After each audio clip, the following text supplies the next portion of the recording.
We don't often talk about sport on this podcast, do we, No. Guy? So I thought I'd have a look, try and blend the two, because I know we watch avidly and we have chats in between recording these podcasts. We're watching the beloved Seagulls as they're climbing the table.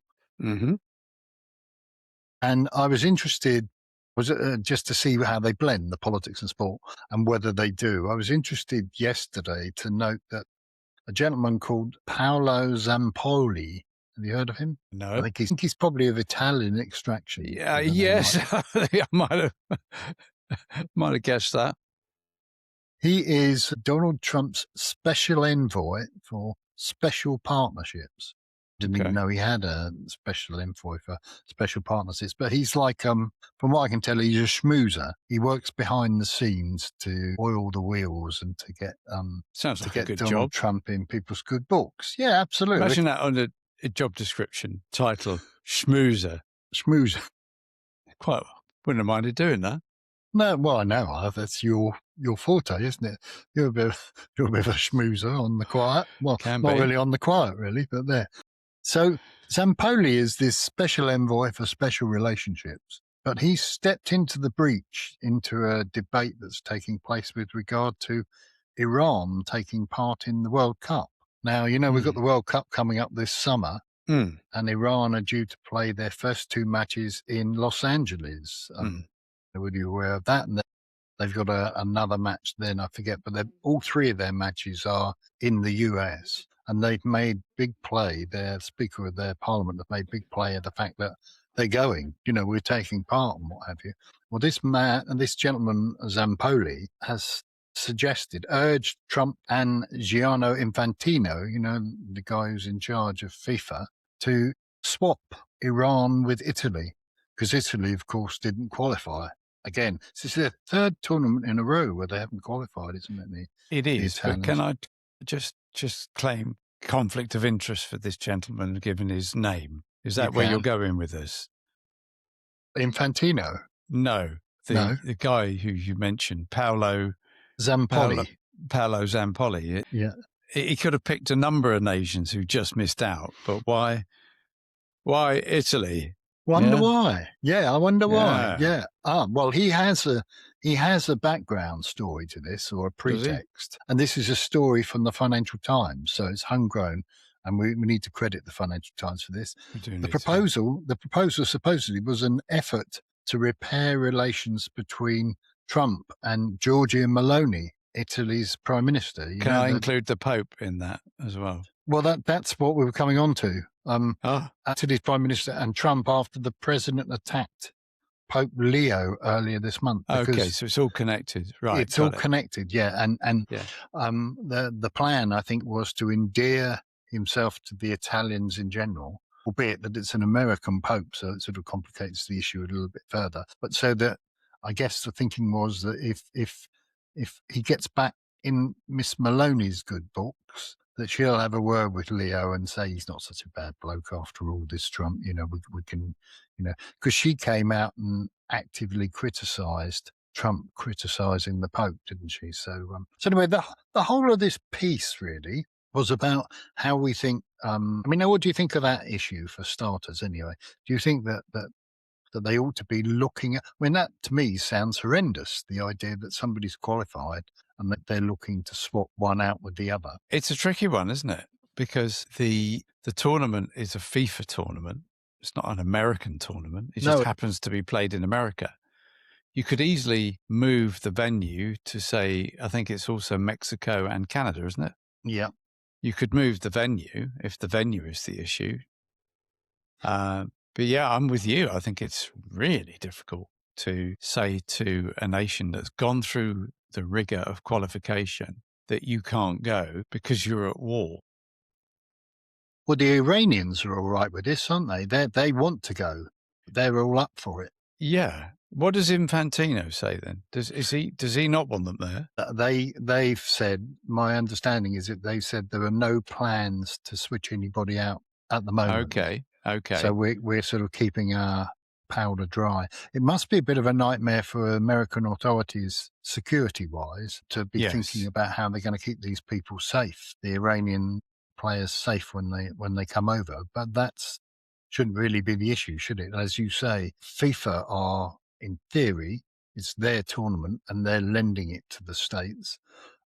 If Trump were to start suggesting that that's what they were going to do, he'd be on sticky ground, or would he? What would happen? Because it's too late in the day to up sticks, I would suggest, and move the whole thing from the States. Would Infantino just fall into line? Well, no. Yeah, you're right. Well, first of all, up sticks is not an option, is it? Because thinking about it, contracts are in place with the grounds. I suppose they could pay them off, but nevertheless, spectators have bought tickets, etc., etc. Well, yeah. The other angle, so before I answer your question, is yes, Italy failed in what they call the playoffs, the fastest loser type equivalent races. Yeah. But it wasn't just Italy who failed. So you'll have the football associations of all those other countries saying, hang on. Yeah, absolutely. You can't just pick one because the president's fallen out with with Giorgio Italian Meloni. Prime Minister. Yeah. And the Pope. You've got to have a fair process, even if it's as random as putting names in a hat and pulling one out. No, absolutely. But that all assumes that Iran can be kicked out. Which I was looking at this because there was talk a few months back, wasn't there, about Trump withdrawing the rights for certain American cities who are Democrat controlled to host FIFA matches where they'd already been put in place. And of course that's been floating again, but I don't think that, as you say, I don't think given the organisation that it's necessarily a serious proposition, but we shall see in due course. But I just thought that was quite interesting. That should even be, it's again, I suppose we've done another pod this week, haven't we, on whether the president does these things, whether Trump does these things just to be controversial. Because why would this Paolo Zampoli, I assumed that, speaking to the Financial Times, he's told them this. So it's been put out there, presumably with Trump's authorization. Why would you do that unless you're trying to stir up controversy again? I can't think why you would do it. And this is just to remind myself that, was it barely 4 or 5 months ago, Infantino was giving Trump the World Peace Prize. And so you talk about politics and sport. That was sport and politics, the other way around. Yeah. And where in the constitution of FIFA is there the right or the ability or the authority to go around the world giving peace prizes away? It was the inaugural FIFA World Peace Prize. Clearly, wasn't it? Yeah. Well, I'm wondering what they're going to do next year, because it's presumably it's an annual award, unless, like the Nobels, we're going to have to keep our paper dry and our breath bated to find out who wins next year's World Peace. Presumably, Vladimir Putin must be in the running. Well, that's exactly what I was thinking.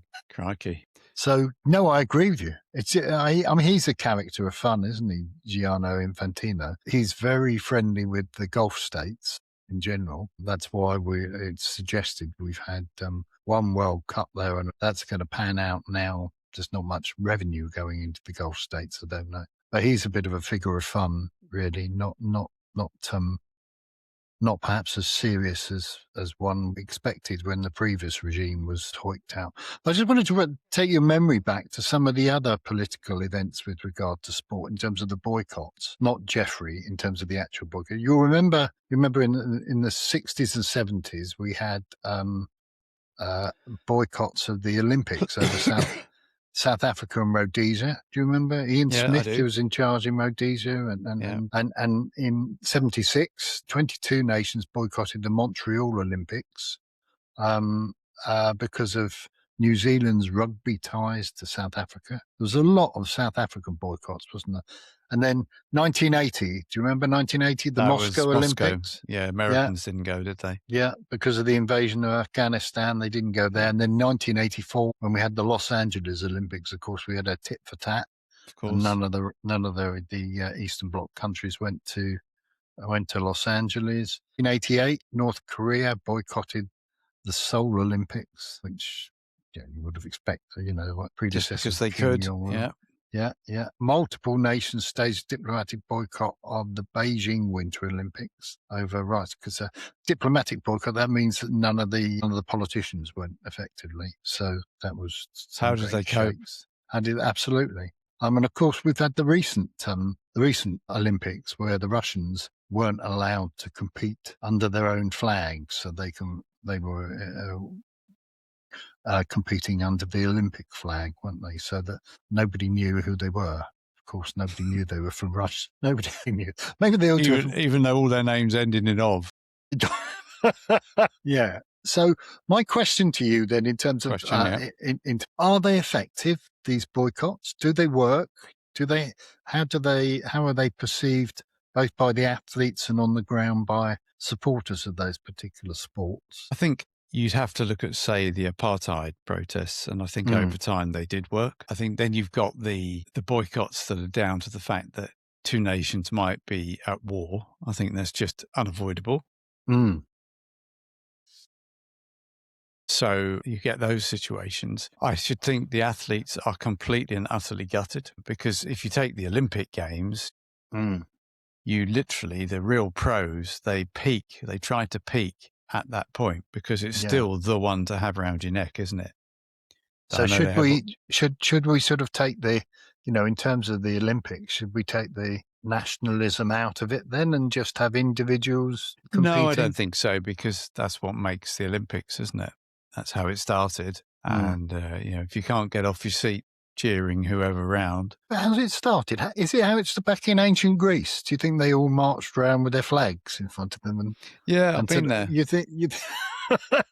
I visited the stadium where it happened. They did Olympia. Yeah, they didn't have a loincloth on. They just sort of marched around and greased themselves up and did a bit of wrestling. But and then at the end they worked out who'd won most gold medals. Yeah. Well, you could dispense with the national thing, but it'd be a bit dull, though, wouldn't it? You wouldn't know who to cheer for. Not really. Well, yeah. You'd have to look under the British would be, like you say, the Ovs would be the Smiths and the Joneses, wouldn't it? That they would cheer for. And anyway, you wouldn't have the medal table, would you? Where normally we're sort of, at the beginning, you're desperately waiting for that person in the shooting, the shotgun thing, to get us the bronze, to get us going. Sidney Smithers has won a bronze in the shove, hasn't he? What's the old tea tray? Actually, he's gone down the hill on a tea tray.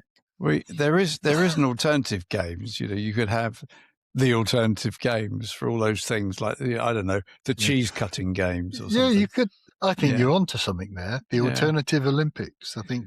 Bar billiards. That's a strange game. That could go down well. I used to play that at lunchtime when I was at school. It's a good game, isn't it? It's so annoying when you think you're going to win and suddenly you knock the thing over. Your bar goes down. Yeah. Yeah. I was going to say your billiards go down. Well, we'll keep that for another day. Maybe we'll go away and work on that. Yeah.